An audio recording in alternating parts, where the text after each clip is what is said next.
31वां दिन है और हमारी और आपकी ये आवाज़ पूरे प्रांत में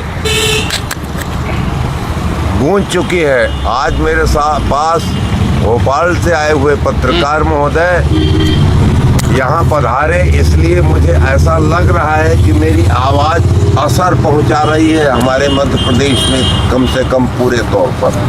मैं मुख्य रूप से भूतपूर्व प्रधानमंत्री माननीय स्वर्गीय अटल जी को सत नमन करना चाहता हूँ उनके 100वें वर्ष जन्मदिन की गांठ पर, और उनके अखंड भारत को पूर्ण करने की कल्पना करता हूँ, संकल्प लेता हूँ कि माननीय अटल जी के द्वारा बताए गए आदर्श मार्गों का अनुसरण करते हुए मुद्दे भटकाए न जाए, तो जो प्रमुख मुद्दे उन मुद्दों पे बातें हों। हम सब के लिए यही निवेदन करेंगे, माननीय अटल जी की आत्मा के शांति के लिए उनके द्वारा उठाए गए वैकल्पिक विषय अखंड भारत को संपूर्ण करने का हम सब संकल्प लेते हैं।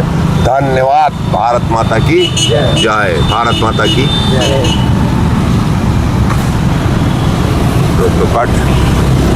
बैठो, हम आपको दिन में बैठ रहे हैं। ठीक हो गया, मेरा दिन भर का हो गया, हाजिरी हो गई। ठीक है ठीक है। अरे आप हैं तो हम हैं। हाँ तो बैठना। हाँ बैठेंगे, आप जाइए। हम हैं, ये तो है ना, बिल्कुल। और जब तक सांस है तब तक ठीक है। और सांस के बाद तुम लोग जाओ। हाँ ठीक है। थोड़ा आ रहा है बस। हेलो, ये प्रेस क्लब भी आ जाए हम लोगों का, ये कवर तो घुमा लें, कवर कर लो। तो इधर चलो ना।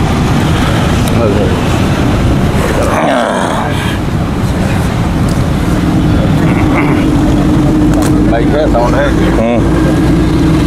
ये लगा ले। इसका ये आपका है। उसको निकाल दो उसमें से, फंसा हुआ है ना। हाँ उसको ले जाओ, यहाँ रख लो तो आ जाएंगे।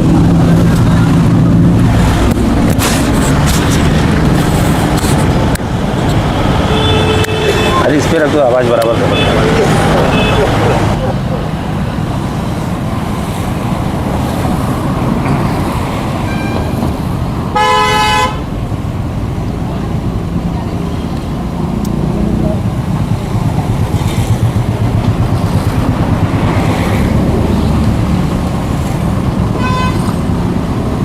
आज इस आंदोलन के 31 दिन हो चुके हैं। बड़े दुर्भाग्य की बात है कि जो चौथा स्तंभ है प्रजातंत्र का, हम लोग यहाँ पे पत्रकार साथी बैठे हैं। हमारी मांग है, प्रदूषण की मांग है, रोजगार की मांग है, प्रेस क्लब की मांग है। तो एक मिनट, लाइव टू में आपको 2 मिनट में आपको मैं 2 मिनट में लगा रहा हूँ। लाइव टू में 2 मिनट लगा रहा हूँ। हेलो, तो मैं कहना चाहूँगा कि यहाँ पे बहुत सारे साथी बैठे हैं जो यहाँ बेरोजगारी का आलम है। लोग 10 साल 15 साल से कंपनियों में कर रहे हैं काम। यहाँ पे ओबी कंपनीज हैं और उनको निकाल दिया गया। इनका आरोप है जो वर्तमान विधायक हैं, अपने लोगों को, यहाँ के सत्ता पक्ष के लोग, यहाँ के जिलाध्यक्ष और यहाँ के प्रशासन के लोगों ने निकाल के इन लोगों की रोजी रोटी छीन के नए लोगों के अपॉइंटमेंट कर दिया, नए लोगों की भर्ती कर दिया। ये बहुत दुखद है। हमारी मांग है कि जांच किया जाए और जांच करने के बाद जो वाकई में जो टेक्निकल लोग हैं ऐसे लोगों को रोज़गार दिया जाए, और जो 10 साल 15 साल से नौकरी कर रहे हैं ऐसे साथियों को फिर से जॉब पे रखा जाए। क्योंकि कहीं न कहीं ये इनके बच्चों के पास फीस नहीं है, बेरोजगारी का आलम है कि रोड पे आ चुके हैं और इनके पास कोई रास्ता नहीं है, क्योंकि और टेक्निकल में काम आता नहीं है, मजदूरी कर नहीं पाएंगे। इसलिए ये लोग यहाँ पे बैठे हैं। 31 दिन से कुछ साथी बैठे हैं। तो उद्देश्य है कि जाँच किया जाए कि क्यों नए लोगों को क्यों भर्ती किया गया और पुराने लोगों को क्यों निकाला गया। दूसरा महत्वपूर्ण मुद्दा है, त्रिमुला कंपनी यहाँ पे गोंदवाली में स्थापित है, स्पंज आयरन बनाती है। दर्जनों गांव के हजारों हेक्टेयर ज़मीन बंजर हो चुकी है उसके प्रदूषण से। 5 साल पहले माननीय एसडीएम बर्मन साहब थे, उनका आदेश था कि ज़मीनों को नापा गया, देखा गया, उसकी जांच पर की गई, सारी ज़मीनें प्रदूषित पाई गई। उसके मुआवजे की क्षतिपूर्ति के लिए उन्हें आदेशित किया। एसडीएम के आदेश का भी परिपालन नहीं हो रहा है। हम लोग की मांग है कि वहाँ की जो ज़मीनें हैं बंजर हो गई हैं, जो एसडीएम का आदेश है, माननीय न्यायालय का आदेश है, उसका परिपालन हो और जो कंपनी है त्रिमुला कंपनी, उसके ऊपर मामला दर्ज किया जाए और उस कंपनी को बंद किया जाए, क्योंकि उस कंपनी से हज़ारों लोग, सैकड़ों लोग बीमारी से परेशान हैं। वहाँ ज़मीन बंजर हो गई है, वहाँ पर लोग मर रहे हैं, गाय भैंस में अंतर नहीं पड़ता है, कोयल बगुले में अंतर नहीं पड़ता है, वहाँ जाके देखा जा सकता है। वहाँ के किसान पलायन करने लगे हैं। तो महत्वपूर्ण ये है कि वहाँ की कंपनी को बंद किया जाए। और एक मुद्दा हमारा प्रेस क्लब का, जो हमारी मांगें बनी हुई हैं, जो हमारे पास सिंगरौली जिले में कोई प्रेस क्लब नहीं है। पत्रकार साथी हमारे लगे कई बार ज्ञापन दिए, 10-5 सालों से मैं पत्रकार संगठन का जिलाध्यक्ष हूँ IFWJ का। तो हम लोगों ने कई बार ज्ञापन दिया, कई बार मांग किया, लेकिन ज्ञापन और मांग को नहीं माना गया। मजबूरी में आके हमें बैनर के नीचे बैठना पड़ा, क्योंकि मुझे लगा कि अब आंदोलन का कोई रास्ता नहीं है। एक बात और कहूँगा, इस आंदोलन में सिर्फ पत्रकार नहीं है, मजदूर हैं, विस्थापित हैं। कम्युनिस्ट पार्टी से भाई संजय कामरेड इनकी पार्टी के साथ में पूरे से कंधे से कंधा मिला के जुड़े हुए हैं। कांग्रेस के भी उमंग सिंगार साहब, जो नेता प्रतिपक्ष थे, वो भी इस मंच पे आए हैं। और जो भी और राजनीतिक पार्टियों के लोग हैं, कई समाजसेवी लोग हैं। लेकिन दुर्भाग्य है, सत्ता पक्ष का, भारतीय जनता पार्टी का कोई भी नेता, वरिष्ठ नेता अभी तक नहीं आए। बहुत दुर्भाग्य की बात है। ना तो विधायक आए, ना सांसद आए, ना मंत्री आई और ना ही जिलाध्यक्ष आए। एक बात और कहना चाहूँगा कि अभी विगत दिनों माननीय प्रभारी मंत्री कार्यक्रम था, लेकिन मंत्री जी को भगा के पीछे के गेट से ले जाया गया। क्या हम लोग मिलिटेंट हैं? क्या हम लोग आतंकवादी हैं? क्या हम लोग बदमाश हैं? क्या? और यहाँ पे पुलिस फोर्स लगा दी गई। मित्रों, कहना चाहूँगा, पुलिस फोर्स लगा दी गई यहाँ पे। और यहाँ पे दूसरे गेट से कलेक्टर का आना जाना दूसरे गेट हो गया।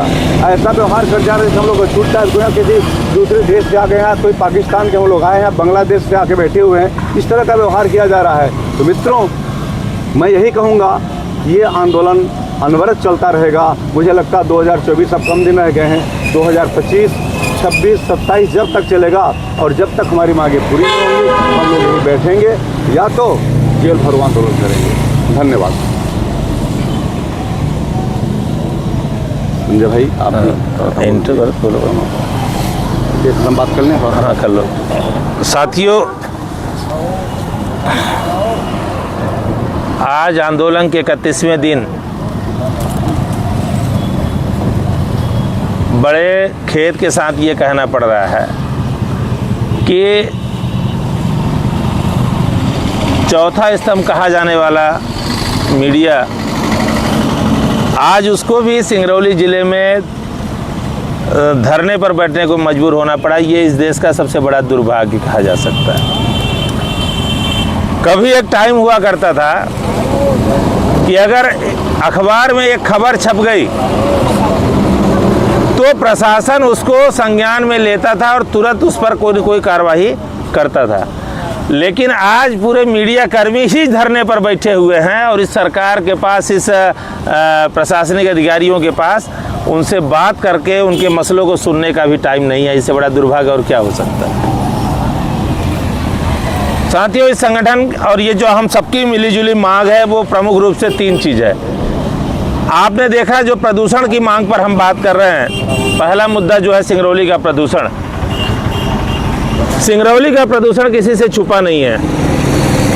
आप सब भली भांति जानते हैं कि दिल्ली में अगर किसान, हरियाणा के किसान पराली जला ले तो पूरा दिल्ली प्रदूषित हो जाता। और ये सिंगरौली एक ऐसा ज़िला है जहां लाखों मेट्रिक टन कोयला रोज जलता है। चिमनियाँ धकाधक 24 घंटे 24 आवर्स जहरीला धुआं छोड़ रही हैं। खतरनाक गैसों का उत्सर्जन हो रहा है। पारा, अब्रक, मरकरी, ये तमाम ऐसे जो है रासायनिक द्रव्य हैं जो मानव जीवन को नष्ट कर रहे हैं, वो लगातार यहाँ छोड़े जा रहे हैं। सिंगरौली जिले के नदियों का पानी पूरी तरीके से प्रदूषित हो चुका है। यहाँ रेलवे लाइन CHP होने के बावजूद भी सिर्फ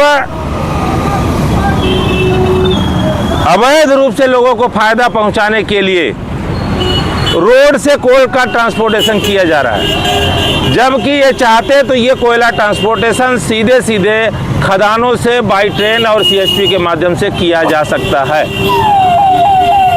इनको सड़क पर कोयला परिवहन करने की ज़रूरत नहीं है। हर खदान में CHP बनी हुई है और वहाँ तक रेलवे लाइन भी बिछी हुई है। लेकिन भारतीय जनता पार्टी के नेताओं को नाजायज फायदा पहुंचाने के नाम पर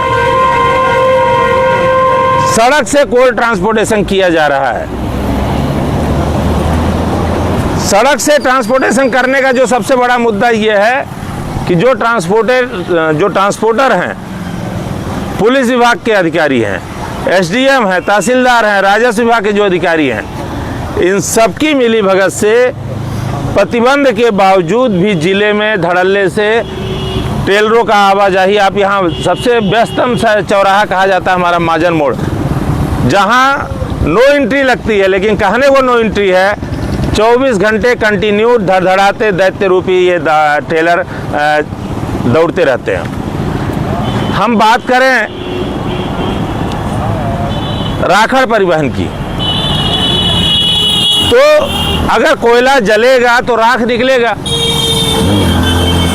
क्यों नहीं इसका निस्तारण सही तरीके से प्रशासन करे? आप अलग से सड़क क्यों नहीं बना रहे भाई? क्या मजबूरी है आपकी? आप हजारों करोड़ रुपया DMF का सिंगरौली में प्रति साल वसूल रहे हो।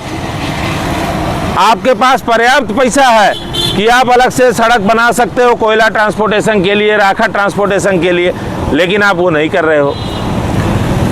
सिंगरौली जिले के अंतर्गत जितने रेलवे स्टेशन है, मैं आपको बताऊं,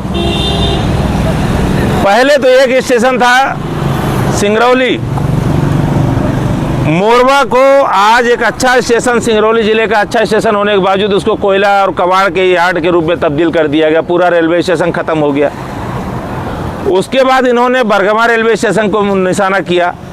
बरगमा रेलवे स्टेशन को भी बड़ी लंबी लड़ाई के बाद हम लोगों ने उसको थोड़ा सा बचा पाए हैं, करीब 1.5 किलोमीटर की डिस्टेंस पर, और जा कर के मेरे ही घर के सामने उस कोयला यार्ड को डंप किया गया और बनाया गया। क्योंकि मैं उस स्टेशन को बचाने की लड़ाई लड़ रहा था, तो मेरे ही घर के सामने वो कोयला ले आके डंप किया गया। फिर आगे बढ़े ये मझौली रेलवे स्टेशन पर भी कोल यार्ड बन गया। देवरा ग्राम स्टेशन था, देवरा ग्राम स्टेशन पर भी कोल यार्ड बन गया। गजरा बहरा रेलवे स्टेशन था, वहाँ भी कोल यार्ड बन गया। और बचा खुचा सराय रेलवे स्टेशन था, वहाँ भी जो है इन्होंने कोल यार्ड बना दिया।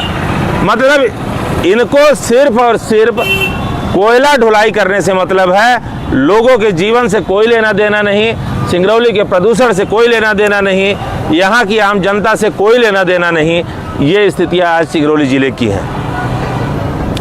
हम बात करें साथ ही प्रदूषण की, तो सिंगरौली जिले के जितने नदी नाले हैं, खास तौर से रिहंद डैम है, काचन डैम है, और भी बाकी जो नदियां हैं, जुड़निया डैम है,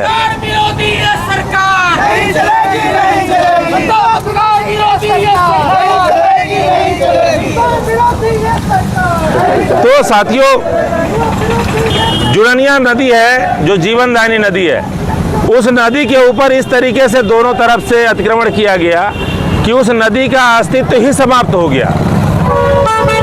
कचनी नदी है बाजू में, यहाँ से 2 किलोमीटर के बाद, उस कचनी नदी में इन खदानों का दूषित पानी, इन कारखानों का दूषित पानी उस कचनी नदी के माध्यम से बहाया जा रहा है। हजारों आदिवासी परिवार हैं जो जंगलों में निवास कर रहे हैं, वो इन्हीं नदी नालों का पानी पीने को विवश हैं, क्योंकि उनके पानी पीने के लिए कोई दूसरा विकल्प नहीं है। बाजू में आप देखेंगे मुड़वानी डैम है, मुड़वानी डैम के आसपास बैगा बस्ती है। पूरे खदानों का दूषित पानी उस मुड़वानी डैम में छोड़ा जाता है और उसी दूषित पानी को मुड़वानी डैम के आदिवासी पीने को मजबूर है। क्या सिंगरौली जिला प्रशासन कभी चेतेगा, कभी देखेगा कि आखिर लोगों की इस तरह मौत कैसे हो रही है, बीमारियां क्यों इतनी तेजी से हो रही हैं? तो कौन बोलेगा उसके लिए? और जो लोग बोलने वाले हैं, देख लीजिए आज 31 दिन से धरने पर बैठे हैं, पर इनके पास सुनने का टाइम नहीं है कि ये सुन लें। दूसरा जो प्रमुख मुद्दा है हमारा प्रेस क्लब का, मैं कह रहा हूं आप किसी NGO को, किसी संगठन को और बाकी लोगों को आप जगह अलॉट करके दे रहे हो, मैं कह रहा हूँ आप भवन नहीं बना के दे सकते तो आप जगह अलॉट करो कि यहाँ पे पत्रकार भवन बनेगा। अगर सरकारी व्यवस्था रहेगी तो सरकार से बनेगा, नहीं तो ये पत्रकार साथी हम सब मिल करके उसको बनवाएंगे और वो पत्रकार भवन बनेगा।